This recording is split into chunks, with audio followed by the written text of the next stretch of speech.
The marshy landscape on the banks of the Thames gave birth to London. But the earliest bridge was built not here, but 15 miles upstream to the west, past the City of London, beyond the seat of power at Westminster, at a place which today we call Vauxhall.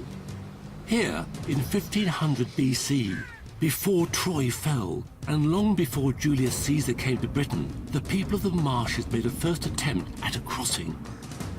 We're extremely lucky. The remains are only completely exposed twice a year, at the very bottom of the spring tide. But what a find! Tests have shown that these timber piles have been preserved here for 3,500 years. So you've had this dated with dendrochronology, yes. have you? So you're absolutely therefore sure? It's 1,500 years calendar dated BC, yes. 1,500. So BC, which so is about 3,500 years. So therefore this is, in a way, is the oldest sort of in situ bit of structure in London, isn't it? Why did they build this bridge? Some archaeologists think it carried people not across the river, but to an island that probably existed in the stream. We can't know for sure, but Gustav and his team think that, back then, this was the highest point of the tidal stream. It's also a place where three rivers met, the Thames and two of its lost tributaries, the Tyburn and the Effra. That's obviously magical. Three rivers meeting, so weird and wonderful tidal things happen, I suppose. That's right, and if this was the tidal head in the Bronze Age, that's a very magical place. Yeah. Because the moon is definitely saying when the tide will be low and when it'll be high. And when people see this connection between those things in the sky, you know, the moon, and those things on Earth, the river, they connect to, you know, it's a sacred thing. You'd need to placate the river because very high tides would flood any settlements you had around here. So we have possibly a sort of sacred river at this point. When the bridge was discovered, the archaeologists found two bronze spearheads driven point down into the mud beside the bridge.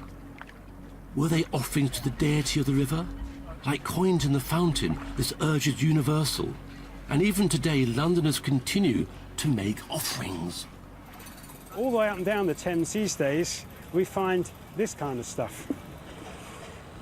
Now, these are not Bronze Age, these are Diwali lamps. Oh my goodness me! So it's like in India, it's like in the sacred Ganges. Hang on a minute. But they're modern. So modern. What's that? Lord Ganesh, overcomer of obstacles, great fellow. And that looks like Krishna or something, isn't it? And these chaps? That looks like Krishna, doesn't it? So you found these in the Thames. So Hindus living in England, in London, are cast using the Thames as if like the Ganges, sacred river. Right, so they're replicating what we used to do in the Bronze Age. A ritual river, a powerful god. If Gustav is right, this challenges a lot of our assumptions about what bridges are for. It didn't originate as a means of transport or trade, but as sacred creations. This was a bridge between a spiritual, not a material divide, a bridge between worlds, a bridge between the world of man here and the world of God, between life and death. The Thames was like the River Jordan. To cross it was to cross to a promised land. The link between bridges and the sacred echoes through the millennia. It's in fact commemorated in our language.